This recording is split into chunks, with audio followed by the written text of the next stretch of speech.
Welcome to 9+ news. నిజం కోసం ఇవాళ తెల్లారగానే తెలంగాణ ఏపీ యావత్ దేశం ఓ షాకింగ్ న్యూస్ చూసింది.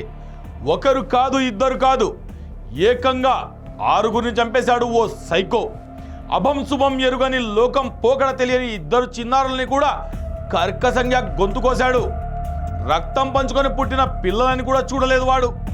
రంగారెడ్డి జిల్లా షాబాద్ మండలం దైవాలగూడలో జరిగిన సామూహిక హత్యలు ఇవి. ఒకే కుటుంబానికి చెందిన 6గురిని అత్యంత కిరాతకంగా హత్య చేశాడు సైకో. వాడి పేరు రాజ్ కుమార్. పోక్సో కేసులో బెయిల్పై విడుదలైన రాజ్ కుమార్ తనపై కేసు పెట్టారన్న కోపంతోనే ఈ ఘాతుకానికి పాల్పడినట్లు పోలీసులు ప్రాథమిక దర్యాప్తులో తేలింది.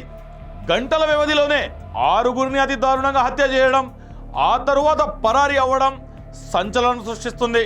అసలు ఏం జరిగింది, ఆ సైకో ఇంతటి క్రూరమైన చర్యకు ఎందుకు పాల్పడ్డాడు అన్న ప్రశ్నలు ఇప్పుడు అందరినీ వెంటాడుతున్నాయి. ఈ ఘటన దైవాలగూడలో ఓ విషాదాన్ని నింపింది. రాజ్ కుమార్ అనే ఈ సైకో పోక్సో కేసులో అరెస్ట్ అయి జైలుకు వెళ్ళినా ఎందుకు మారలేదు?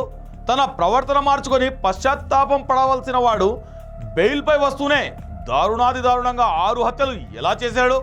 అసలు ఆ రాత్రి ఏమి జరిగింది?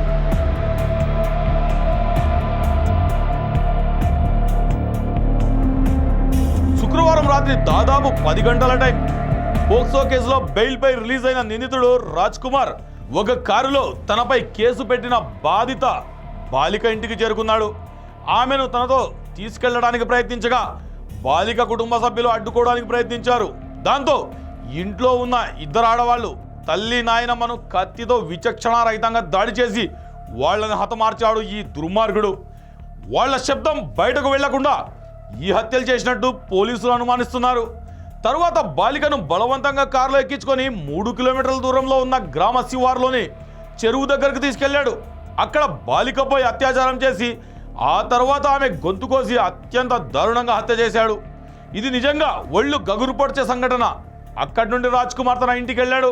రాత్రి 11-12 మధ్యలో ఫస్ట్ ఇక్కడ షాబాద్ లోకల్లో వచ్చి ఇది 6 మనిషికి హత్య చేశారు.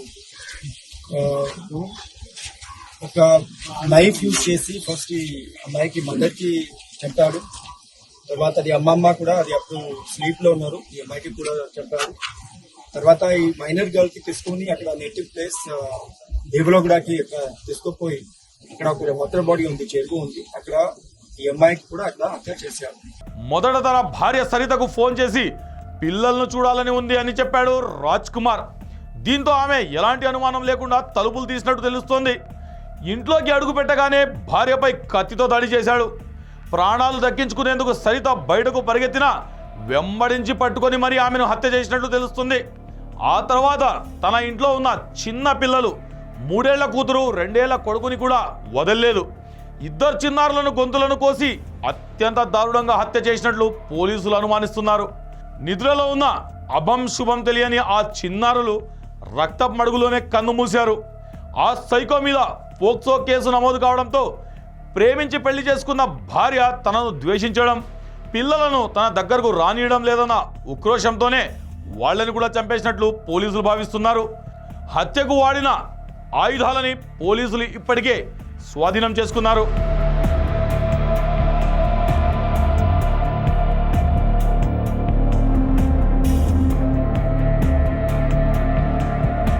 సైకో రాజ్ కుమార్ ఒక రాత్రిలో 6గురిని ఎలా చంపాడు? ఎందుకు వీళ్ళందరి మీద కక్ష పెంచుకున్నాడు అంటే తన మీద పోక్సో కేసు నమోదు అవ్వడం, జైల్లో గడపడం తట్టుకోలేకపోయాడు. జైల్లో తాను చేసిన తప్పు తెలుసుకోకపోగా అందరి మీద కక్ష పెంచుకున్నాడు. రాజ్ కుమార్ 7 ఏళ్ల క్రితం సరితను ప్రేమించి పెళ్లి చేసుకున్నాడు. బంగారం లాంటి ఇద్దరు పిల్లలు కూడా ఉన్నారు.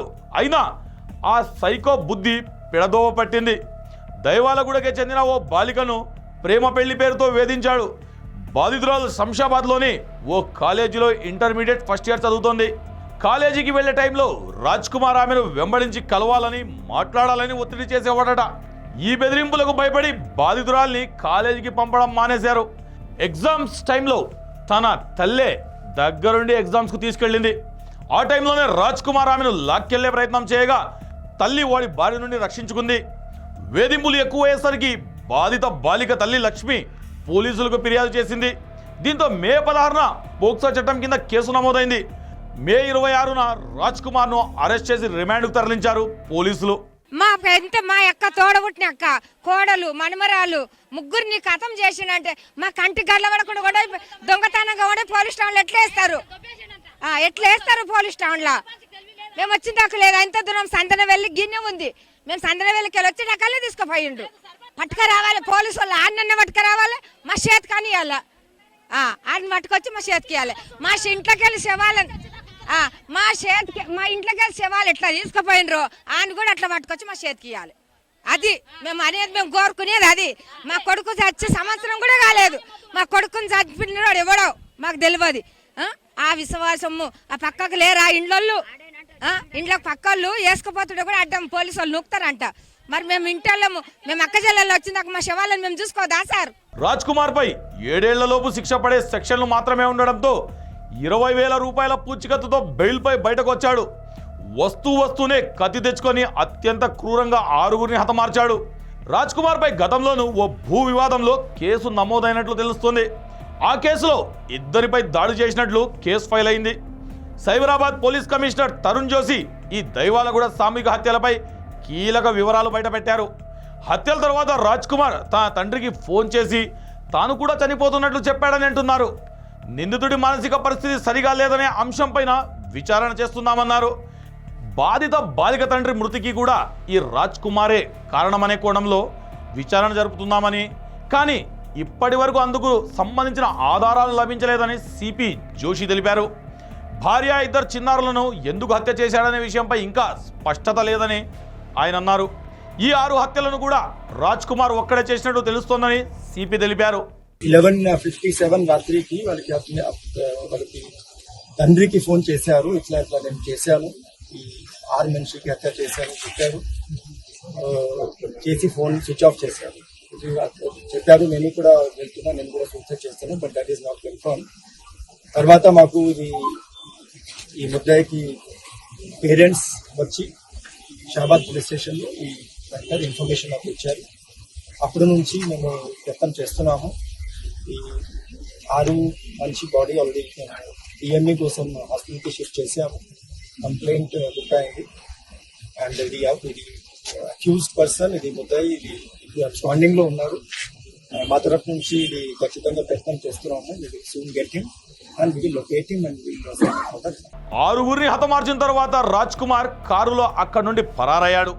వెళ్లే ముందు తన తల్లిదండ్రులకు ఫోన్ చేసి 6గురిని చంపానని, తాను కూడా ఆత్మహత్య చేసుకుంటానని చెప్పి మొబైల్ స్విచ్ ఆఫ్ చేసుకున్నాడు. రాజ్ కుమార్ తండ్రి పోలీసులకు సమాచారం ఇచ్చాడు.